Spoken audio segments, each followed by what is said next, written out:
What's up, ladies and gentlemen? Welcome back to another episode of Captain's Corner. I'm Ryan. I'm here with my co-host Connor, and I'm going to let him introduce our very special guest today. We are starting off 2026 with a bang. We have flamethrower, Yankees fan favorite, 2009 World Series champion, Joba Chamberlain. Welcome to the show, Joba. Appreciate it, man. It's been, the holidays. We're trying to get this done so you guys could drop this at the beginning of the year and family and holidays. And I hope everybody had a great holiday, a great new year. And let's make 2026 better than 2025. Yes. 100%. Well, thank you again for hopping on. I'm very excited for this. And just as to get ready for the pod, actually, me and Connor were kind of going back because growing up was like when 2009 was kind of when we got into watching the Yankees really because we were like 10 years old at the time. Yeah, so you're going to make me feel older now already? That's how we're trying to do. Appreciate it, bud. Yeah. Listen, it's all great stuff, all right? No, that's funny. But we saw this video. It was a Rawlings video. And you mentioned how it was kind of the first time you even got into baseball. You saw some catcher's equipment. And at first it was just let me kind of play and throw this on. And then you said it turned into the only time you were sitting still was watching a baseball game. So what do you think it was about baseball that really made you fall in love with it?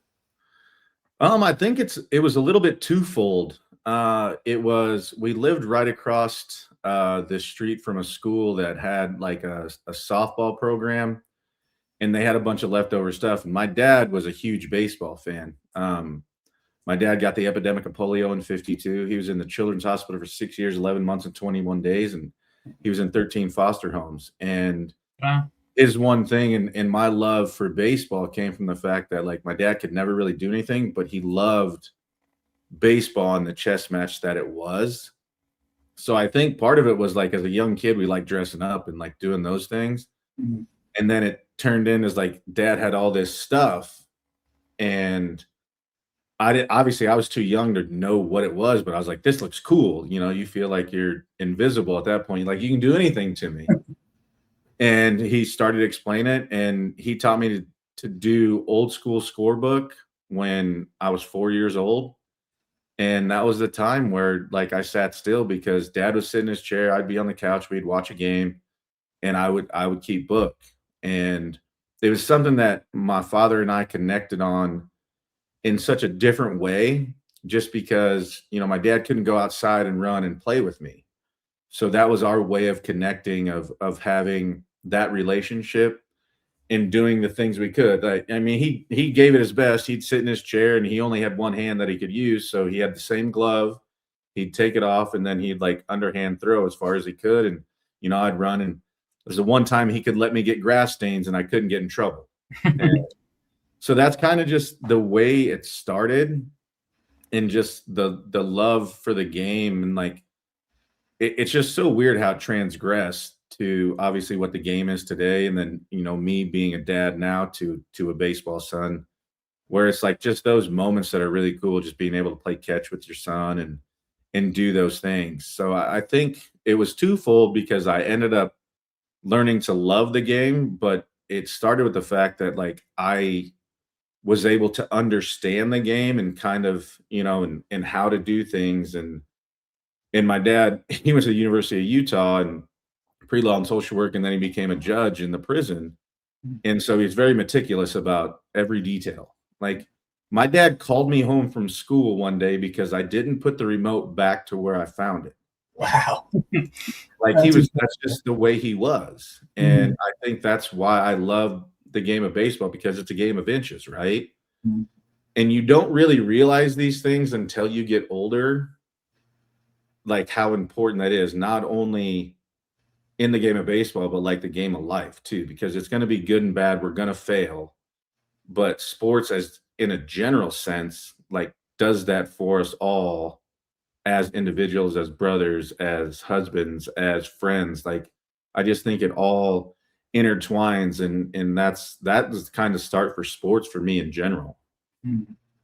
That's awesome. Absolutely. Yeah. So, I guess sticking with your childhood a little bit, a very sweet, cool story. As someone who grew up in Nebraska, and played college ball there. And you're in the Cornhuskers Hall of Fame. Small little flex there. What was it like transitioning from a state like Nebraska to the Big Apple and living in the city? What was that like? Well, it was an eye opener, I can tell you that much. But it was different too because we were lucky enough. So obviously, I didn't start at Nebraska. I started Division II in Kearney, which is about 2.5 hours west of Lincoln, and then transferred my sophomore year. And so you guys were obviously young, again, making me feel old already. And so that was the year that hockey went on strike. Wow. So Okay. ESPN didn't have anything to fill it. So they filled it with college baseball. And we just happened to be really, really good that year. And college baseball was awesome. And one of my dear friends growing up and friends to this day, Alex Gordon, who ended up getting drafted second overall to the Royals, we grew up playing together. And then we went to rival high schools. But ESPN put us on. We were the most televised team. So we had ESPN, and then we ended up going to the World Series. So we kind of had that, like the media aspect of it, to where now it's all over the place, right? But that was unheard of back then. Got it. And so it kind of opened your eyes a little bit to the national stage of what baseball in the college sense. Now you have SEC Network that covers baseball. You have ESPN Plus that covers baseball. Like, there's a million different types of ESPN that does it all. Yeah, and which is awesome, and it's great for the kids. It's great for baseball in general, and I think I got a little bit of that ahead of time, and then obviously getting to the College World Series as a kid from Nebraska, where the College World Series is hosted. That was like the pinnacle of any dream as a kid from Nebraska, is to play in it. We don't really think of the big leagues. Like, we think of playing at Rosenblatt. Now, obviously, TD Ameritrade or Charles Schwab or whatever. It's changed names a couple of times now, but so I didn't really. It was kind of went in phases, Connor, if I'm being honest, where the transition it made it a little bit easier because I went from Division II to Division I. Nobody really knew who I was, and then that 05 season, thanks to Alex, we always had general managers, cross checkers, scouts, all there, and I ended up having a really good year. And everything kind of just steamrolled from there, I guess. Like, Gotcha. I ended up being National Pitcher of the Week, like the second time I ever pitched. And we're talking, I was in the Big 12 at the time. And the Big 12 was the SEC back then. Because that year in 05, there's only 8 teams that get to the World Series. 3 were from the Big 12. Wow. Texas, Baylor, and us. Texas ended up winning that year. But when you look at a conference like that, and then the things that we were able to do on a national stage that really hadn't happened before other than the College World Series, then you get drafted and you do all this stuff, and then it kind of slows down, right? Because you go into minor league ball and it's just a grind, and you kind of figure it out. So it was just, you go from Tampa, where spring training is, then I got called up to Trenton, then I go to the All-Star game. Mind you, I'm doing this all becoming a new father. I had my son when I was a junior in college. I had him in April. I got drafted in June. And one of my favorite stories ever, and my son, if he was sitting here right now, he'd be like, "Dad, don't tell it. It's stupid." Because he's heard it a million times. But I literally saw my name get called on the internet because we didn't have MLB Network. We didn't have all that stuff, right? My son was in a baby Bjorn, and I'm like rocking him in my sister's laundry room. And I was like, "Hey, I just got drafted. Here you go." Like, I got to do media stuff now. That's incredible. So it just all happened kind of fast, but the transition was super quick, and I never really had time to think, because it was like spring training, I blow out my hamstring. I don't make my first appearance in A-ball till May. Then I spend a month there. Then I go to Double-A, spend a month there, and then they're like, "Hey, you're going to go to Triple-A." And my goal that year was, if I get to Double-A in my first year, I think, I'm doing okay. Like, I'm doing all. And so I got there and I was like, you know what? Boom. I set my goal to what it is, and I accomplished it, and I pitched well. Then I get to go to the All-Star game and represent USA against the world. And so I was like, all right, here we go. We settle, boom. So I've been moving, I've been literally living out of my car. That's And then crazy. all of a sudden, yeah, like, I mean, granted, I was in hotels, but like all of my belongings were literally in the vehicle that's in my garage still to this day. First thing I ever bought is still in my garage to this What day. kind of car? An '06 Hummer SUT black. Sounds very nice. And I just turned over 57,000 miles on it, and it's 20 years old. Wow. Nice. Thank goodness for New York, because I got free cars when I was there, so I didn't have to drive it very much. But There you go. we can get to that later. So the transition was very fast. So I didn't really have time to like think about a lot of it, because it was just happening. And then literally I get to Double-A because I was like, all right, here, I'm set. I'm starting. Here we go. And so I go to Target, I buy an air mattress, I get everything set up, buy hangers. I'm like, boom, okay, I'm going to finish here, pack up, ship the car home, and then, we're going to get ready for next year. Well, it's the day I slept in it one time, and the next day they're like, hey, you're going to Scranton. And I'm like, oh. Just when you thought you're going to settle, and I'm like, all right, well, here we go. Like, I'm not complaining by any means. I was going to say bittersweet. Like, you wanted to set up, let's go. AAA. Yeah. And at that point, I'm like, you know what? I'm just going to live out of a hotel at this point, because there's not much left of the season. So I'm not going to try and worry about getting a place. I'm not going to do anything. And so I had played with Jay Bruce in the Futures game, and there's a stigma of AAA guest hotel, or the visiting team hotel, the Lackawanna train station, that it's haunted. And so AAA for the Reds at the time was the Louisville Bats, and that was like Jay Bruce, Joey Votto, and those guys. Wow. And so I got to know them, and so I'm living at a Hampton Inn, and I get a text, and he was like, hey, what are you doing?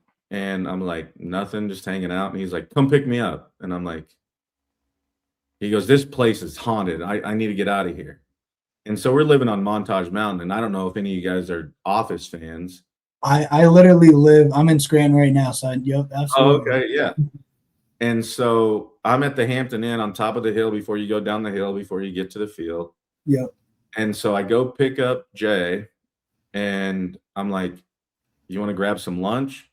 So we go to a Ruby Tuesday, and so we're just chopping it up, doing whatever. And then I'm like, hey, I'm going to go to the field early. I got to grab, I'm obviously pitching tonight, I'm facing him. And so everything, I mean, I throw well. It's nothing crazy. And I get to my locker afterwards, do my shoulder exercises, icing, getting everything down. And there's like 30 people at my locker. And I'm like, I didn't really do anything that great. Like, I mean, it was a pretty good initial outing for, somebody that just came out of college. And they're like, congratulations. And I'm like, what in the hell are you talking about? And they're like, yeah, you're getting called up. And I'm like, it's incredible. 30 seconds. Like, huh? Like, I don't have a message from my agent. I don't have like anything. And so I'm just like, yeah, I don't know anything about that. It was a good game, whatever, great guys on the other side.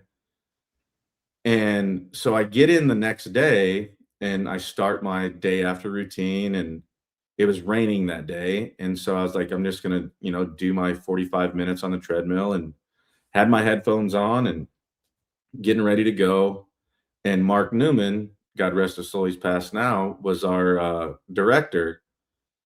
And so he comes up, I see him walk in, I get off, take my headphones off, and he's like, Java, I need to talk to you. And I was like, yes, sir. And he goes, I want to apologize. And I'm like, for what? And he goes, you probably heard, and it's true.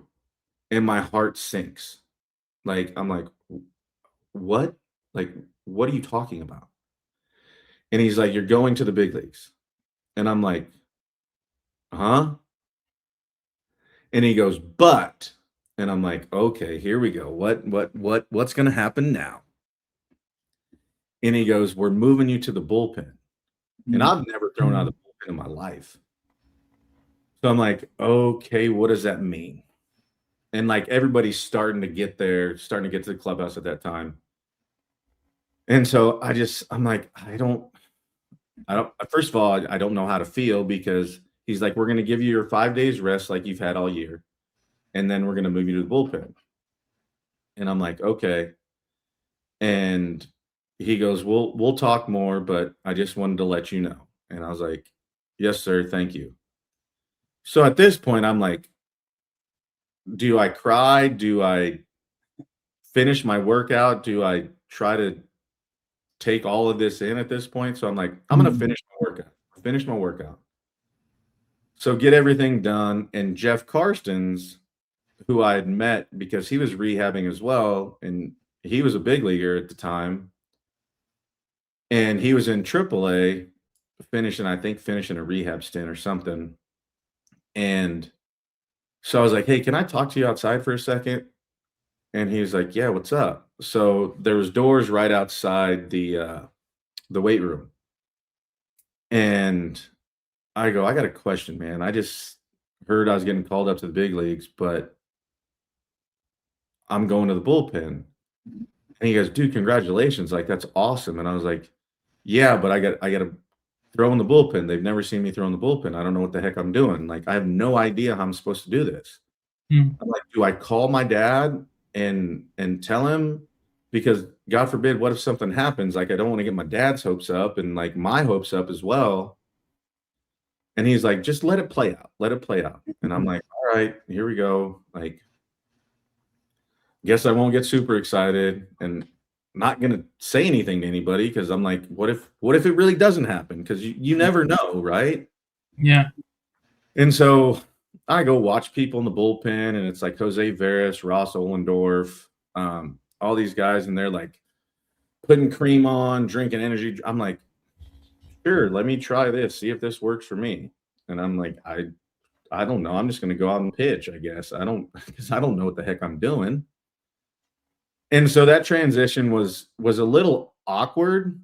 It didn't change the way I pitched, really, but it was just kind of the way I went about it. And they're like, well, you're going to get your 5 days. And then it was like, okay. Then I had my first one, and I was like, this is kind of neat. I kind of like this. And so it goes back and forth, and long story longer, I think I'm getting called up. I'm playing catch. And they're like, Java, they need you in the clubhouse. And I'm like, oh, snap. Here we go. Like, I'm about to go to the show. Like, here we go. They're like, no, you have to go to New York.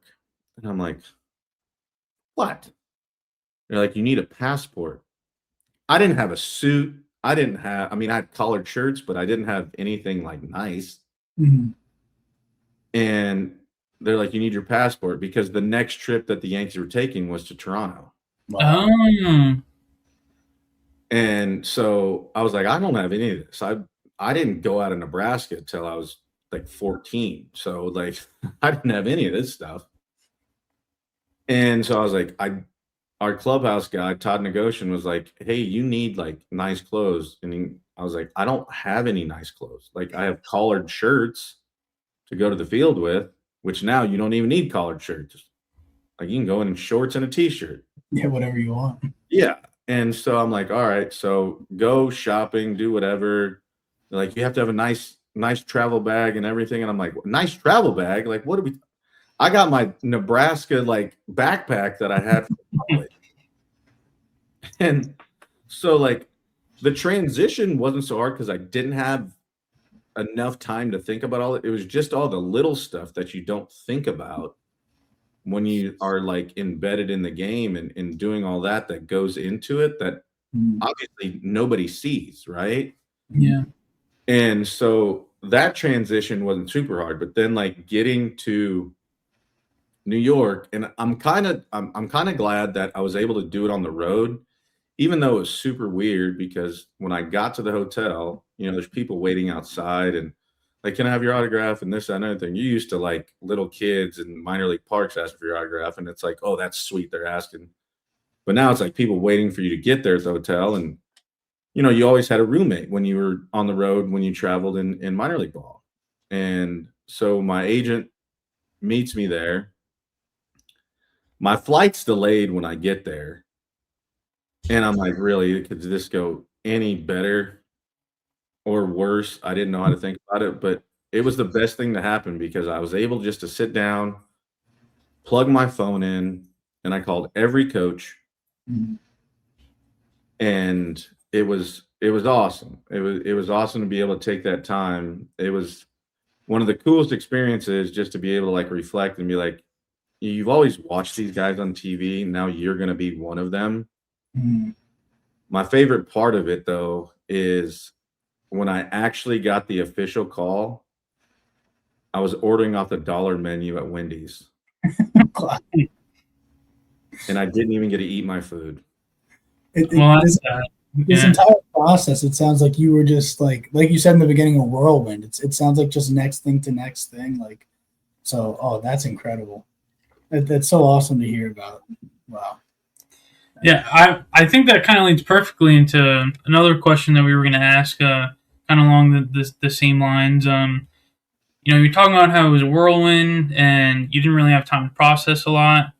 And then, of course, there's the Java rules, and you're transitioning from starter to bullpen back to starter. Um, was it surreal at all? Your second full season, you're 24. I guess your kid would be 3 years old at the time. That you're now competing in the World Series alongside Jeter and Mo and A-Rod. Setting up for Mo in the World Series. Yeah, I mean that must have been crazy. Was that surreal for you? Were at that point were you just locked in with the guys, or? It was still a little different because I tell everybody like it was easier getting into the locker room in the big leagues than it was AAA because AAA like they always said like AA was the hardest jump, and it was harder maybe in the aspect of from the pitching sense because you had like those were like prospects, like those were guys like you obviously had some projectable guys in A ball. AA, you had some dudes that were close. AAA, like those guys had been there or they're literally on the stepping stone to get to the big leagues. Mm. And so that was harder because we had some guys that had played in the big leagues, and here comes me that nobody knows about. Like, who is he? And because I didn't go to big league spring training, nobody knew who I was. I was in minor league camp the entire time. And so then getting to the big leagues, I was like, okay, I'm here. All right. And it was pretty easy. It wasn't because nobody knew me and there was no expectation, I think. That makes sense.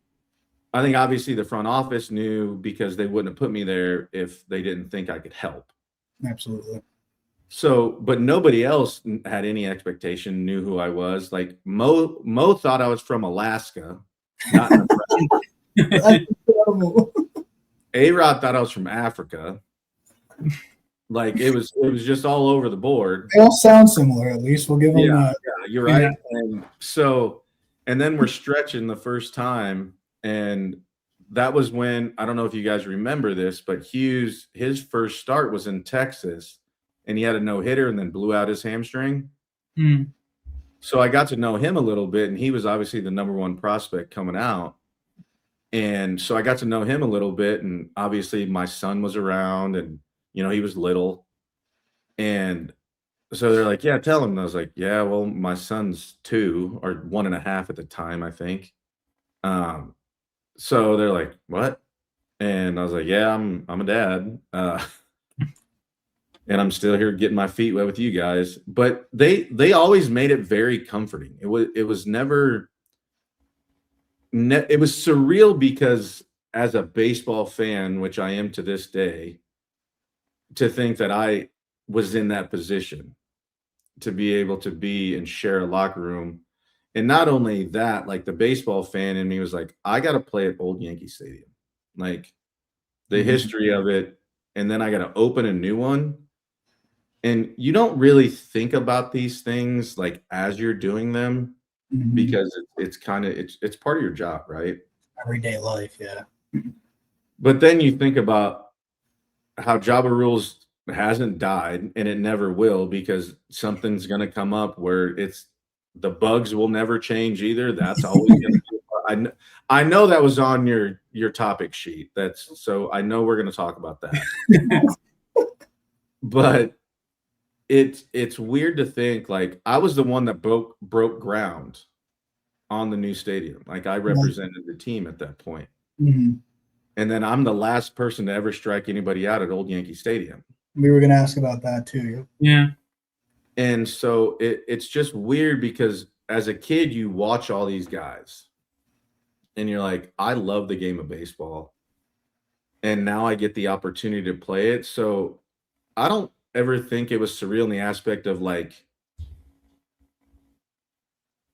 everybody that was around. It was just surreal the fact that I get to say that I get to do this for a living. I think that was like, I think it hits me more now than it ever did when I was playing, because now I watch my son chase the dream to do the same thing with the love that I have for the game. And it's crazy to know when you get that feeling. It's something that I wish I would have done a better job of, honestly, of like taking in the moments. I did it one time because it was that kid in me that came out. It was game 6 of the World Series and we were about to clinch. And the fans are so loud. I step off the mound and I start laughing because I'm like, holy shit. I am in the World Series about to win. I'm on the mound, like at Yankee Stadium. Like, what in God's creation is going on? It's amazing. And that's the surreal things, like of where you always dream of certain things, and then when they like happen, I think the surreal thing is the moments, not necessarily the whole context of what is going on.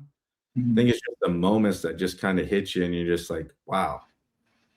And a really cool thing is, so we're doing a lot of things with the Savannah Bananas right now.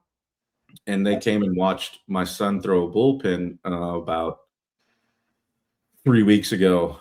And they did an interview with Carter.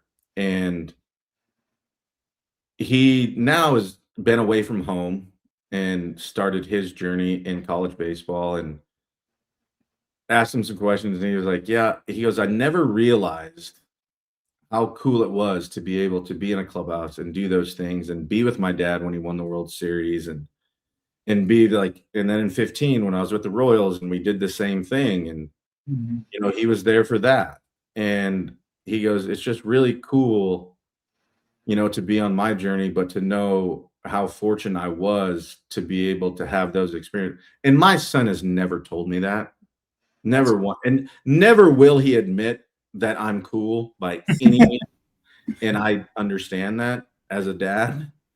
But it's cool to hear because it makes me think like the way I feel is 100% right. Where like I've told him, I was like, I wish I would have embraced it a little bit more. Not that I didn't. I'm not saying I didn't and wasn't thankful and grateful and honored to be in that position. But I would wish I would have taken it back a step and just like embraced it a little bit more. And And I think he's understanding that that's important because he said, he goes, Dad, this is a grind. Like, not only physically, but mentally, like knowing you have to keep your grades up, knowing you have report at this time and do this and all these other things. And I'm like, I tried to tell you, but you don't listen to me all the time. And that's okay. Mhm. But I think when you get away from it and now you are by yourself and you don't, dad's not down the street, dad's not here to come to lunch. I'm 4 hours away. I can be there as fast as I can be there without getting a speeding ticket. But where you start to realize those things, and I think that's more of the surreal things, is the moments, more so than the whole conglomerate of kind of what was going on.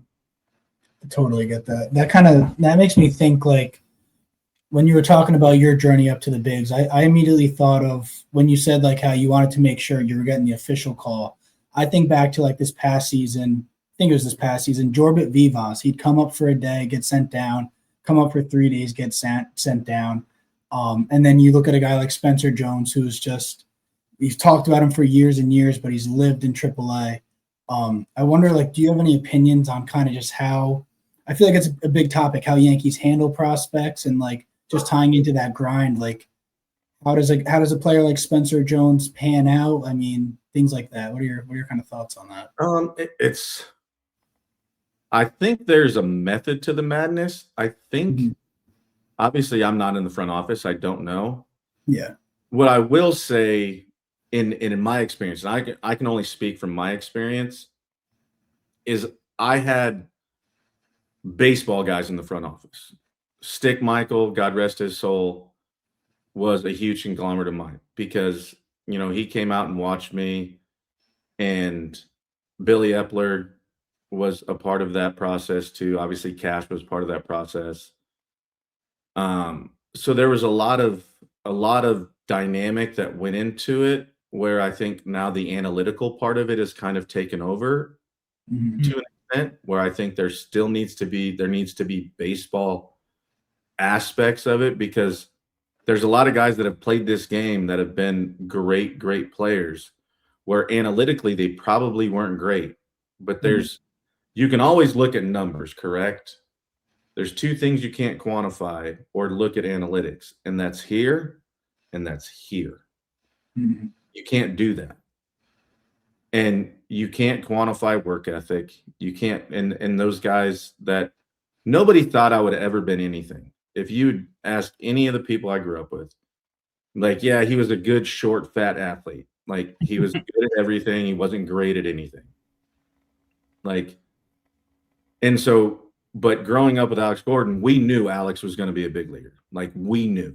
Like, that was just we all knew, like, this is exactly what he's going to do. I mean, he had major league scouts when he was in high school hitting with wood bats at that time. And, mind you, it's 20 plus years ago now, where in the realm of things, it's not that much time. It's not that long ago, but the game has changed so much in that time, where you talk about Spencer Jones and you talk about all these things. I think the projectability is something that everybody talks about, but I'm only projectable until I get the opportunity. Exactly. And then when you give me the opportunity, let's see what happens. Also, then you think about the method of madness, like I said, is, do you send a guy up that his numbers weren't quantifying the way that you thought that they would be in the big leagues? Well, how are you ever going to know if he doesn't get a chance? And is it trying to find the right situation when it fits? Because you don't want him to digress. You want him to succeed. And you don't want to have that projectability and that growth that you've seen in a player to succumb because he's like, gosh dang it, I got to the big leagues and I failed. But what we need to do a better job is understanding is like, hey, we're bringing you here for a reason. The game of baseball is hard. You're going to fail. It is going to happen. And would he get a chance to be able to hit himself out of a situation And I think we've kind of seen that with Dominguez, right? Where he's never been consistently in a place where he has the tools, but he's hit leadoff, he's hit here, like, and trying to find a spot. But the consistency factor is something that the game of baseball that we need. Like, I use the bullpen as an example all the time, because if you have a bullpen that nobody really generally knows their role, we can always get ready physically. This game is so mental that if you don't know, and it's like, okay, do I start getting ready in the third? Then I'm over prepared, and am I locked in? And anybody that says they're locked in from pitch one to the last pitch is a bold-faced liar. You can't do it for 162 games. You can't. It's impossible. But when we're sitting there, it's like, okay, here we go. All right, do I get ready here? And when you don't have a specific role, and then when you get up there, you're just happy to be in the big leagues. I understand that. I was in a certain circumstance where I knew my role. I knew exactly what it was. And I knew with the rules, if I pitched 1 inning, I had the next day off. If I pitched 2 innings, I had 2 days off. So I knew exactly. So mentally, I knew how to prepare. I knew what it was. I knew I could go let my hair down because I know I'm not pitching the next day. Did Joe Torre try to get me to pitch every day? 1,000%. It got to the point where he would call and be like, hey, can Joba pitch? And then they were like, hey, Joba, don't even put your cleats on. Like, don't even give him the false sense of making the phone call. That's great. So I think with that projectability and those things and the method to the madness is it's always – I was in the right place at the right time because the bullpen was struggling a little bit. And Joe is notorious, and this isn't me talking shit by any means, but of overusing bullpens. I mean, Scott Proctor, he was with him in New York, and then he went with him in LA, and he threw like 80-some games, you know? And that's a ton. But he used the guys that were good, and, you know, sometimes it backfires, sometimes it doesn't. So I think with guys like that, and, I mean, the prospects of what you have is when is the right time to bring them up? Because obviously they're projectable in what they can do because we've seen flashes of it. Yeah. But it's when is the right time, because you don't ever want to bring them up and not succeed. Where give Dominguez like a 50-game run to see what he could do. Like, Definitely. and he hasn't gotten that. He's had little stints and stuff. Yeah, maybe he moves up and down in the lineup. That happens. But he has all the tools to do it. Switch hitting, he can run. I think average to above average outfielder. And so I think it's there. It's just when you don't have the consistency, sometimes it's just really hard to be successful or to live up to your potential in this game. Absolutely. I couldn't believe we didn't see him do anything in the playoffs. Like, did we see an at bat? Did we see a pinch run? Like, I don't think we saw a single thing from him, which I don't know. It's crazy. And like you said, throughout the entire season, like he's playing 3-4 games in a row, then you wouldn't see him for 2-3 games. And then, oh, here he is. He had a 3 home run game, and then like you don't see him for a couple games. It was just, I don't know about like the consistency. And in the bullpen, you never knew. We had 4 different closers last season. So like, as you're talking about, like, which is unreal. Like when that happened at the deadline, you're like, okay, like, wow, we did something. Like, you know, we seen what Devin did, and he had flashes. Was he good towards the end of the year? 100%.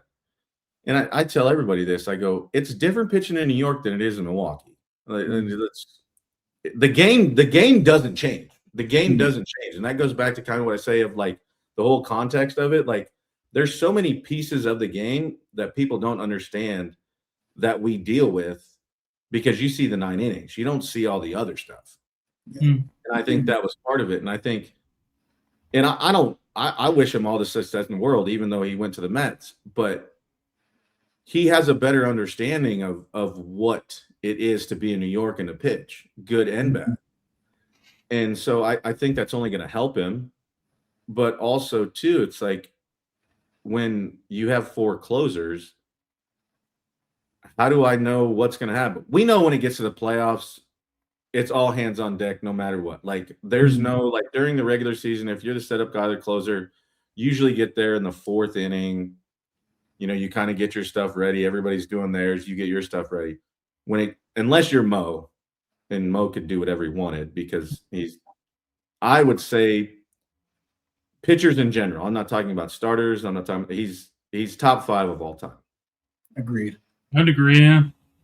And so he knew what he had to do. He has failed in the World Series. We've seen it. Luis Gonzalez, like, don't bring the infield in. That's a regular catch, but that's what we do, right? Yep. So, but everybody else, you're there pitch 1. You're there before the game starts. And so that's just where it's tough. And we kind of see in the playoffs how that changes a little bit. And we've seen it bite them in the butt. We've seen it work out great in high leverage situations that happen in the 5th inning that maybe that changes the dynamic of the game. But you're not doing that in the regular season. Yeah. Just a different anomaly. Absolutely. Yeah, Devin Williams was so interesting. I mean, his body language, kind of like how you talk about, and it's not like to rag on him or anything because he did have flashes of success, but you would just see him after the game, even during the game, just the body language. It didn't feel like he was all in, or even if he was trying to be, maybe just like you said, it's not the same playing in New York. No, but I think, Ryan, when you look, it's because you don't want to make it look worse than it is, but you don't want to make it look better than it is when, like, you've had that up and down. I was always somebody that wore my heart on my sleeve, and I told you how it was. That was my personality. I don't know Devin. I don't know him and what his personality is, but you got from me what I live every day. Like, I wore my heart on my sleeve. I fist pumped. Like, Goose Gossage was like, that's not the Yankee way.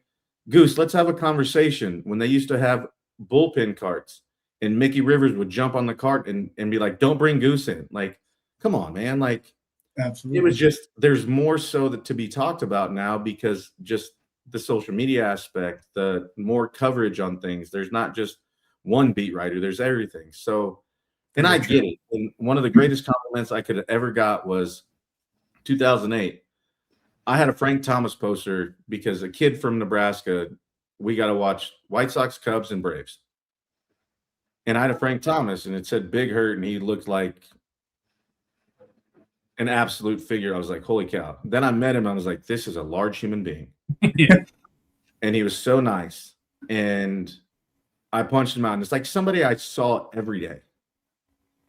And I got a chance to face him. Granted, I caught him at the end of his career, but I can still say I punched Frank Thomas out. That's incredible. That's wow. And so at the old stadium, we all walked up the same stairs. And all of a sudden I get this arm around me and I'm like, oh boy. And I'm like scared to look. And it's Frank. And he's like, hey kid, keep doing what you're doing. And I was like, that's the greatest compliment I could get. That's so cool. And I'm like, all right, well then that's who I'm going to be. And then it's my own fault because I took that away from myself. And I had some really great years. I had some really crappy years. I had some mediocre years. I had great starts. I had shitty starts. But there were times where I lost myself by not being myself because that's what got me there. Mm-hmm. Gary Denbo, who's obviously one of the most famous he was a huge conglomerate of Derek when Derek made it. But I always wore a flat bill over my eyes. I always did. I'd get it out of the box, I'd put it on my head, and I went to work. And he was like, you need to bend your bill. And I was like, no, sir.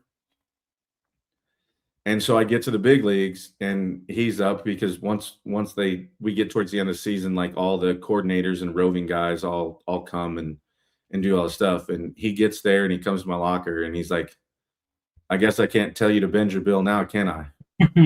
Sir. Nope. That's great. That reminds me of a lot of guys. I mean, like CC, I think his just would kind of fall off naturally, but his hat was always sideways. Always to the side. Always to the side. Always. And then even you saying that, like, just be yourself, kid, it immediately makes me think of Jazz Chisholm. Like, just you got certain nuances and things that I mean, obviously you know better than anyone that the Yankees have. And we did want to ask you what you thought about the beard policy, but just in general, of like having the things that keep you, that's very interesting. Yeah, and it is. And I get in this argument with my co-host on my show, Mm. and it just doesn't like him. I go, do you understand? Like, when I came in, I'm fist bumping. I'm a young kid doing all these, like, that's never been the Yankee way per se, correct? Mhm. But when we won, what did we do? We brought in Nick Swisher, who's a huge personality, still is. Mhm. You have to have those different types of personalities in a team to where it all works together. And that year, everybody's like, "Oh, you bought it, you did this." Well, we still had to go win, and we still had to do these things. But Mhm. all the guys put together and all the dynamics of personalities is what makes the team. And he wants to argue, I just don't like him. I go, well, you want to talk about numbers and you talk about all these things. Look at his numbers and what he did. Like, you can't take that away from him. And then he's like, well, he sucked in the home run derby. Who cares? Yeah, who cares about that? Who cares? I'm gonna go look at his numbers. Pretty sure they speak for themselves. Top 3, top 2, And second. he is him. And what I love about it, he's been him since day one. Exactly. And good for him. I don't know him, but I love to see people that are authentically themselves Mhm. and don't apologize for it. Absolutely. And that's what you need. I totally forgot about that home run derby. Agree with everything, but it was tough. It wasn't as bad as Swish. Swish swung and missed on the first one. Really? Mm-hmm. Oh God. Yeah, what did Jazz end up with? 3? Yeah, I think it was 3. Yeah. Yeah. Who cares? He was in the home run derby in the big leagues and All-Star game. Everybody can shove it where the sun don't. Absolutely. Yeah, I mean, over 162, I think he had 30 home runs, 30 stolen bases. So, When it mattered. yeah. Now everybody's like 30-30. Ohtani did 50-50. I know. Okuna did 30-80 or whatever the hell it was. Yeah. Mm. The game has changed, boys. The game has changed. Yeah. Absolutely. Well, I guess kind of getting to current Yankees. We're in the middle of the off season. Yankees haven't done too much. Will you rephrase that, please, Connor? Will I rephrase? You mean they haven't done shit? Hey, we got Ahmed Rosario, okay? We're reaching right now. We are reaching. We want this. We got Ryan Yarbrough. Trent Grisham's back. Yeah, he took a qualifying because he balls out and bets on himself. And I love people that bet on themselves. I love that. Like, good for him. Do you think the Yankees were expecting that? I'm sure it goes far deeper than I know, but I almost feel like they weren't expecting him to take it. I knew he would take it. Why would you not? Because you did it 1 year. It's a flash in the pan, right? Mm-hmm. Well, now you're in the same situation. You're probably going to be put in the same situation. You go out and do it. And so instead of making, 27? Something like that. 20 something. Now he goes and gets a multi-year and he's making 35. Mm-hmm. Yeah. So bet on yourself. Even if he doesn't have a good year, he still made 27. Yeah, that's Yeah. I'm not crying about 27 schmills a year. Yeah, I'll take that. Like, he ain't got one of these, though. No? Hopefully this year he does. Yeah, By the hopefully. way, there's only 2 of these. Oh, wait, what is that? Taken away. One got taken away, and I had this one. Oh, that's incredible. I paid my clubhouse guy $500 to go put it in my car so they wouldn't take it. That's awesome. Nice. This is the exact one that I ran with on the field. That's amazing. awesome. Wow. That's awesome. Jeez. Getting back though to our incredible off season. Done nothing. Comparing it to the rest of the AL East, Red Sox, Sonny Gray, Wilson Contreras, Blue Jays, Dylan Cease, they're in on Tucker. Even the Orioles. Hold on, time out. I'm gonna cut you off for a second. What in the hell was Sonny Gray thinking? Going to Boston? No, I'm not going to Boston. Go make your money. I don't care about that. You're talking out of both sides of your mouth because there's literally, remember, the internet doesn't die. Oh, yes, yes, yeah. Yep. What are we doing, dog? Like, That was everybody knows I grew up a Braves fan. That didn't change. Then when you talk about like, oh yeah, everybody wants to play here, excited to play here, and then now you go to the rival, and it's like, what? Like, what are we doing? Like, Mhm. you're just you would have just killed him with kindness. As I've known New Yorkers and playing there, if you're just honest, they may not like you, but they'll respect you for being honest. Be like, hey, I sucked. I didn't live up to what I should have been when I got there. Now I got an opportunity in the same division, and I'm looking forward to pitch against him, and I appreciate the opportunity. That would have Everyone, been damn, I can't not like him, can I? Yeah. All right, but He did the I opposite. digress. I digress, Connor. Keep going. You're fine. Orioles, Pete Alonso, Taylor Ward traded for Shane Baz. The Rays aren't a real team, so that doesn't count. So But looking somehow at they still win. I know they're such a pesky team, very Yeah. annoying to watch. But yeah, kind of seeing the rest of the AL East really bolster their squads. And then, the rumors with us is maybe trade for a pitcher. We're hoping to get Belly back. We sent out an offer. But it's basically running back the same team as last year. Kind of what are your thoughts on the outlook of next year's team? I think what I love about the offseason is the do's and the don'ts, right? And when you see everybody's like, why is everybody talking about the Blue? I go, because the Blue Jays got there, and mind you, did they overpay for Dylan Cease? Yes. 100%. I agree with that. Big pay there. But they're making moves for what they feel like they need to get better at, right? And when they're doing that as a fan base and as a baseball fan, like you've got to be able to respect that first and foremost. And also when you see another team that doesn't do anything yet, I'm saying yet, because it's not over. It's not, I'm not saying that there isn't anything that's not going to be done at this point, because stranger things have happened.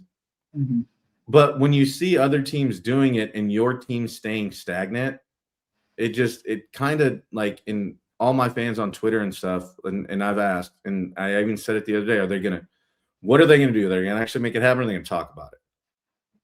And maybe they're like waiting to do something crazy, because in 2009, and I always hate to be that guy, because I hate when people say, oh, when we did this and that, but just using an example, we didn't expect to get Tex.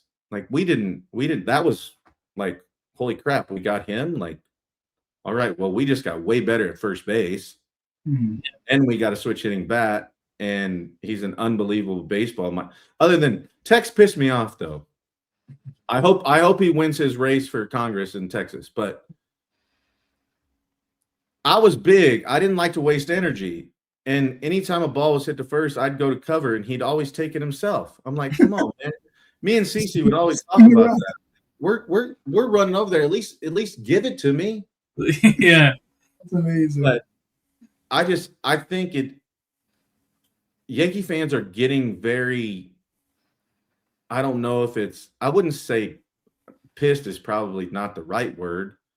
Impatient is probably a better word. Yeah. Because they're seeing every other team, right, do something that had, well, Boston sucked. But so what they do? They tried to better themselves. They've done it. And like you said, it's like as of right now, if it ended today and we're starting today, we're playing with the same team. Yeah. And we haven't won. Like, we've gotten there. But what pieces are we missing, and can we fill those pieces? And there's opportunities to fill those. Yeah, there definitely are. So I think that's just where, like I said, pissed. Yeah, of course, Yankee fans are going to be pissed. We all know them. But I think impatient is a better word, because they're seeing what other teams in the division are doing. And I think that's the frustrating part for Yankee fans, is because they know there's spots to be filled and there's opportunities for them to be filled. And will they do it or not? I hope they get something. I mean, are we going to wait and hear the same thing that we've heard in the past off seasons?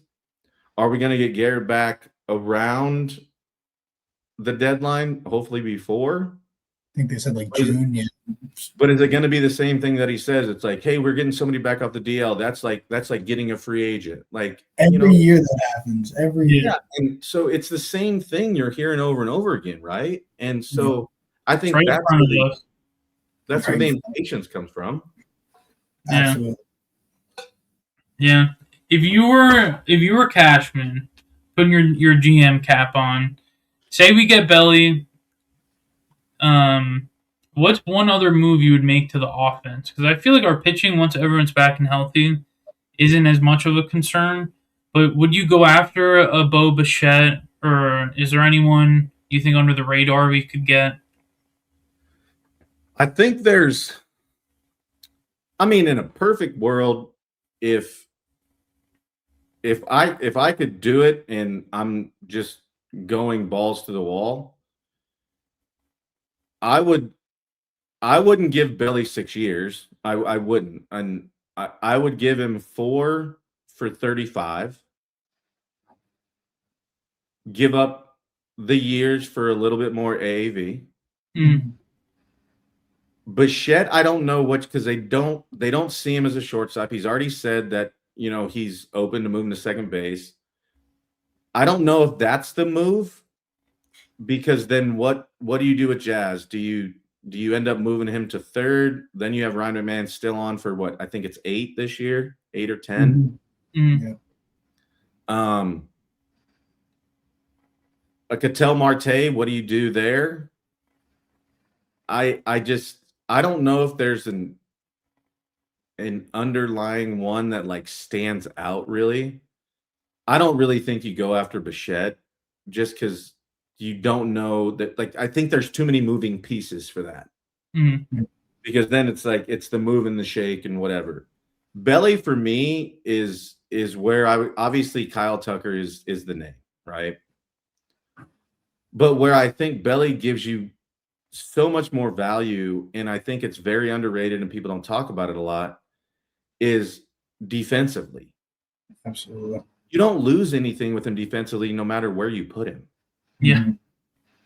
So I think that's a huge thing. And if you're going to put Ben Rice at first base and have limited time behind the plate, well, then you have other options. Like, then you can move Belly to first. You're not going to lose anything over there. You're still going to get a bat. Obviously, with Stanton, you're kind of limited to the DH, even though when he played the outfield, wasn't bad. It was terrible. Oh. You knew what you're going to get. Yeah. He didn't kill you. And he didn't get hurt. He was all right. Yeah, so it's going to happen. But you got to have him in the lineup.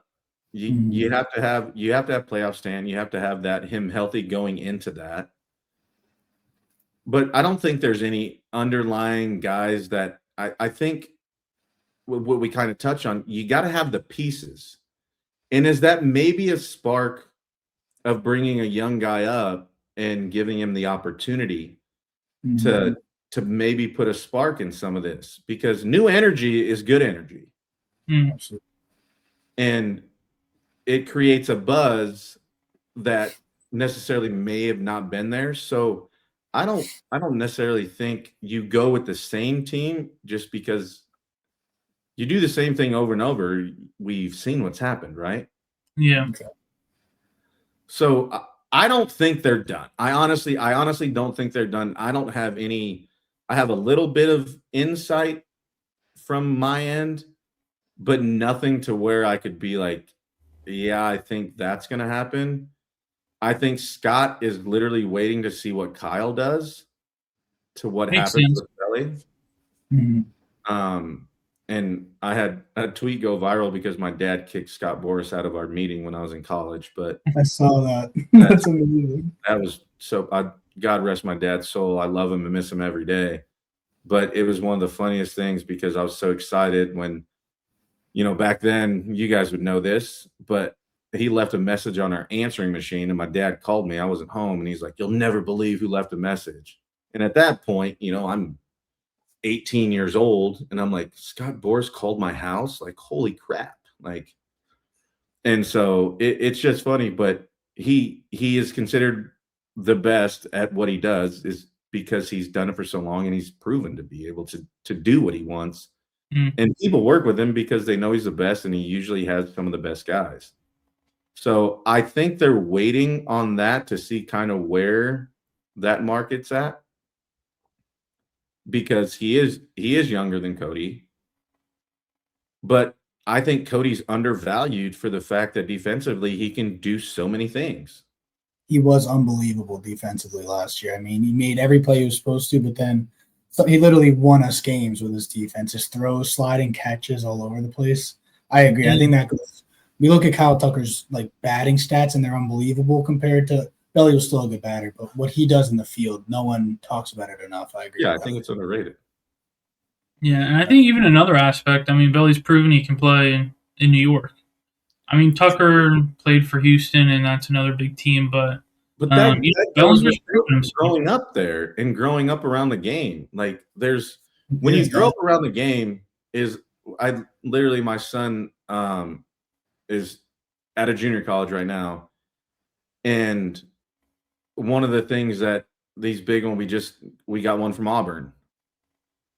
And it's like the pedigree that he has, like, we know he's teachable. He knows nothing's going to be too big. And that's another thing. Like I said, you can't quantify like being in a clubhouse and doing that and being in the outfield and catching fly balls and understanding pitch patterns and what you need. Like, there's just something where when he came, like, and obviously he played in LA, like, and it's a big market, but it's such a different big market.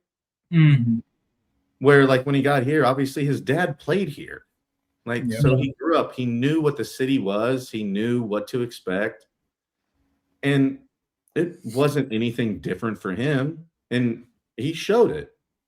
That's why I think that's a value that you don't understand, or maybe they don't take into effect, where I think it should be.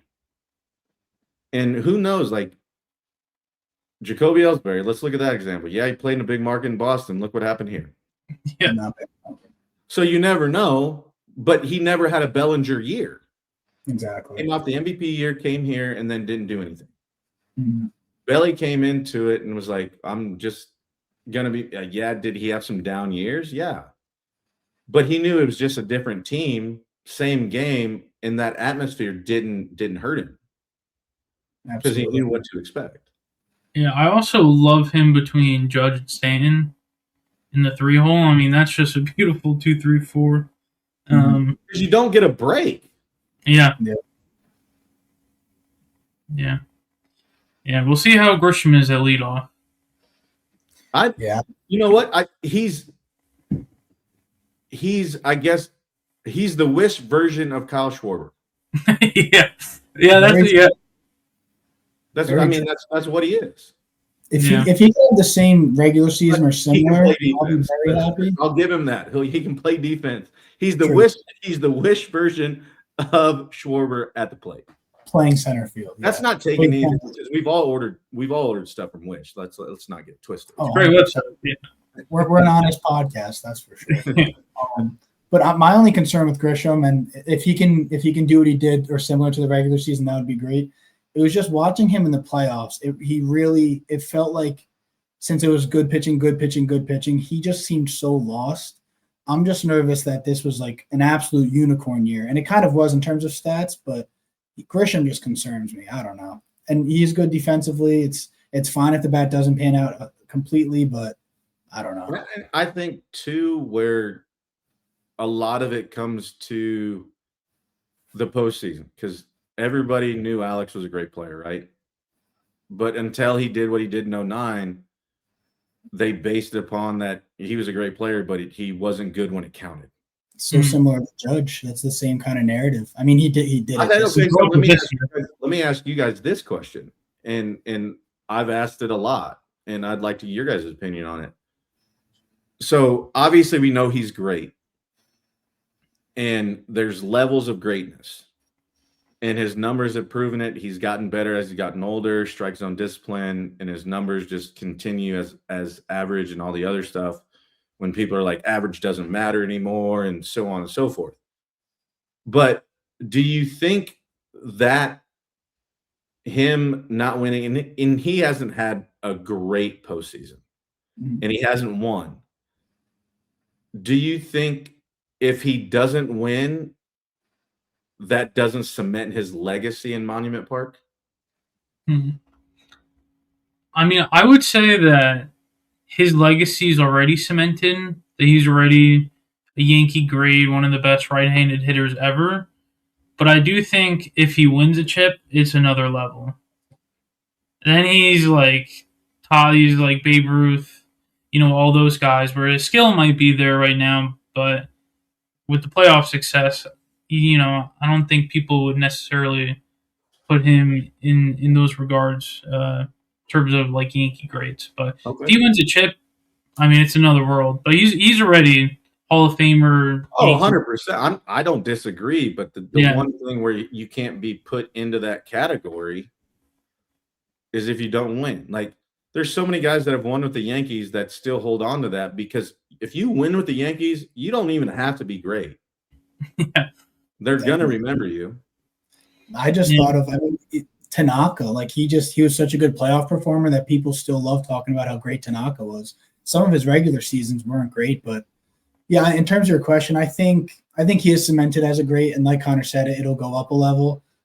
It's so unfortunate that 2024 we get to the World Series. He had just a terrible postseason. This last postseason, the homers weren't there, but he was batting like 550 or something. Like, every time that guy came up, he walked or got a hit. It was just every other single guy didn't do their job. So it's tough when you think about it. Like, it is a team winning a World Series, but if you're the cornerstone to that team, like, where does that? It's a great question. I think he is a great, but like Connor said, I think when you're talking about Yankee greats, he'll be up there if he gets even one ring, I think. But yeah, I mean, it kind of reminds me, Don Mattingly never won a ring. He's a fan favorite, Yankees legend. I don't know. It's just different to win. That's true. Yeah, it would be a shame if he became like our Don Mattingly, just with how good he is. The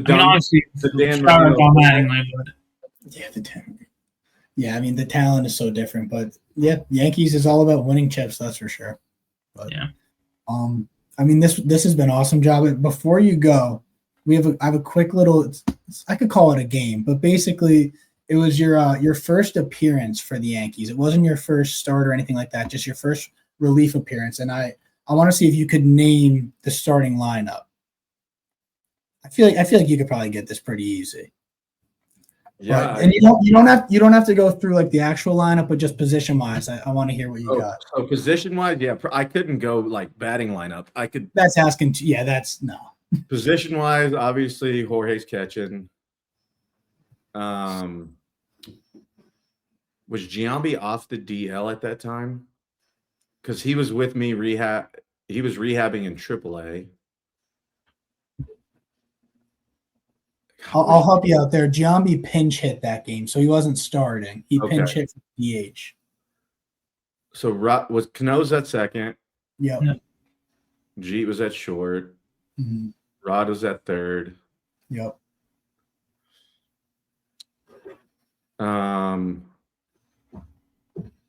All right. Who was playing? Just looking at this lineup. This lineup is just unbelievable. So at left would have been. Well, Roger started the game. Yep. Which is incredible that your first appearance, he got thrown out. I didn't know that. That's awesome. Oh, okay. Before I finish this, so my first ever game, right? Mm-hmm. This was previously in the year. Remember when Rod was running to third and he said, I got it, or whatever? That sounds familiar, yeah. And that overlaid into this game, and Josh Towers was pitching, and I actually had him on my show probably a couple months ago, and we were talking about it.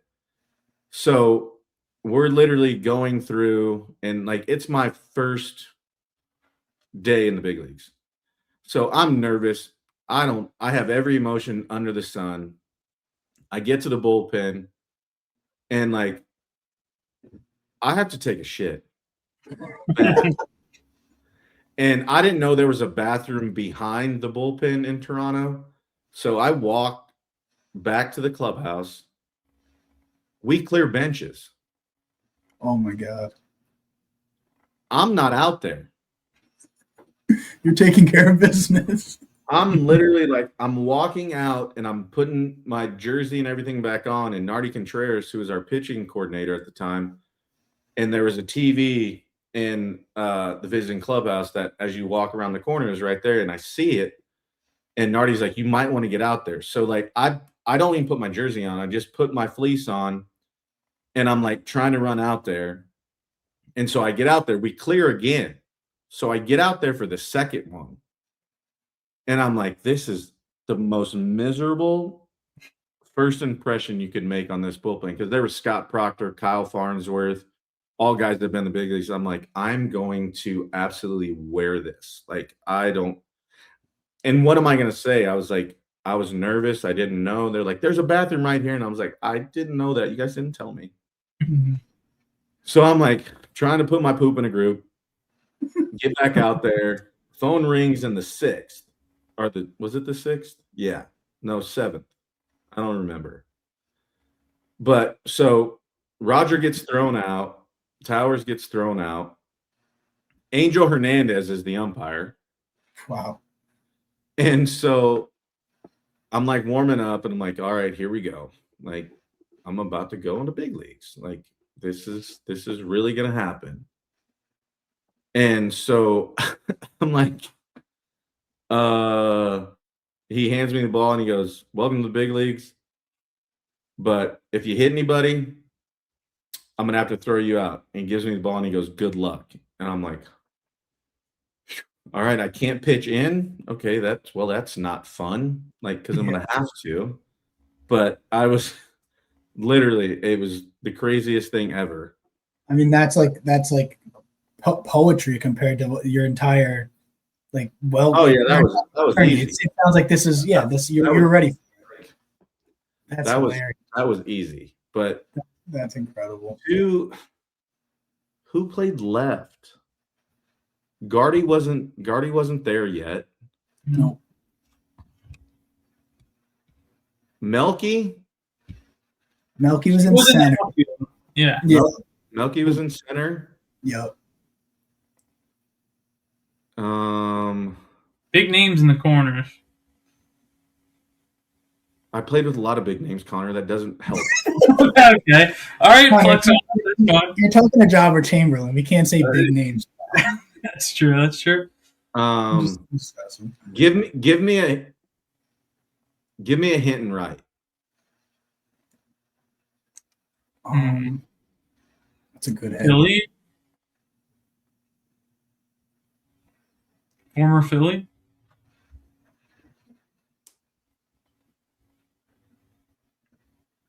First one I think of, one of my favorite teammates was Raul Ibanez, but that's not it. Former Philly. I have a weird hint. This guy to me, he never seemed like he was fast, but he would like surprise you. Oh, Bobby Abreu. Yeah. Yep. So you got Bobby in right, Melky in center. You're just missing left for outfield. Left. I mean, you should get him. It wasn't Shelley. No. DH though. Yeah, I wonder DH. If this left fielder, did he ever play with Alex Gordon? Or was he on the Royals before then? That'll be your hint. Royal. Right-handed? Nope.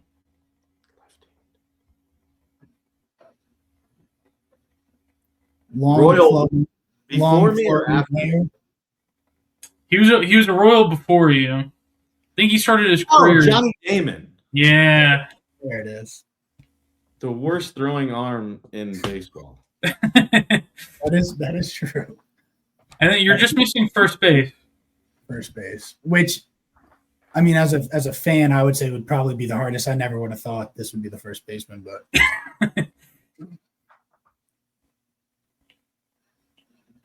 All right, hold on. Yeah, think of small names for this one. there you go. That's a good hint. That's a good hint. When you're dealing with the 2008, 2007, 2009 Yankees. Did he play first much for us that year? That's a great question. I mean, with Giambi, I feel like probably not, right? Yeah, probably not. Name starts with an A.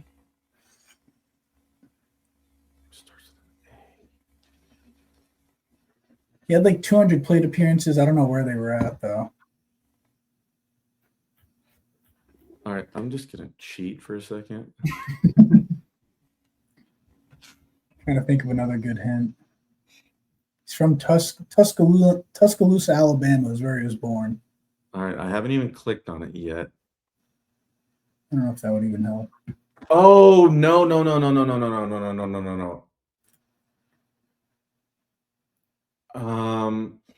Poop. It was he played more than first, didn't he? I feel like he did. Yeah. Andy Phillips. Yeah. Nice. There you go. Well done. And then you got Clemens already, but then do you know who you relieved that game? I mean, you kind of talked about it already, but It wasn't. Was it? No, it wasn't Roger. No, there was someone. No, I don't think he mentioned him yet. I think he mentioned the guy who got ejected, right? Towers. Yeah. So that could be your hint. Was that so similar name? Yeah. the name sounds similar. What? Similar? Maybe not the best hint. Towers. His name rhymes with Towers. I mean, that's a good hint. Yeah, I guess it's all right. It's so funny because we just pull up the stats and we're looking at names, and then I mean the amount of guys you probably played with. And I'll tell you one thing: we don't know who the hell this is, but well, if you guys don't know, rhymes with Towers. Yeah, his last name rhymes with Tower.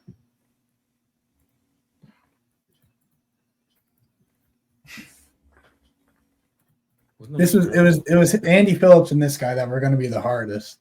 I know there was a Sowers that pitched, but I don't remember him being on the team.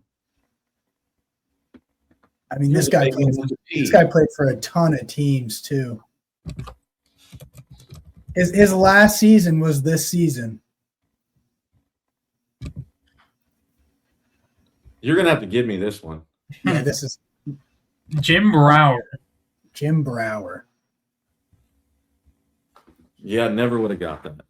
Yeah, see, you did good though. That was very good. I mean, Jim, I do remember him. I think he jumped around a bunch, right?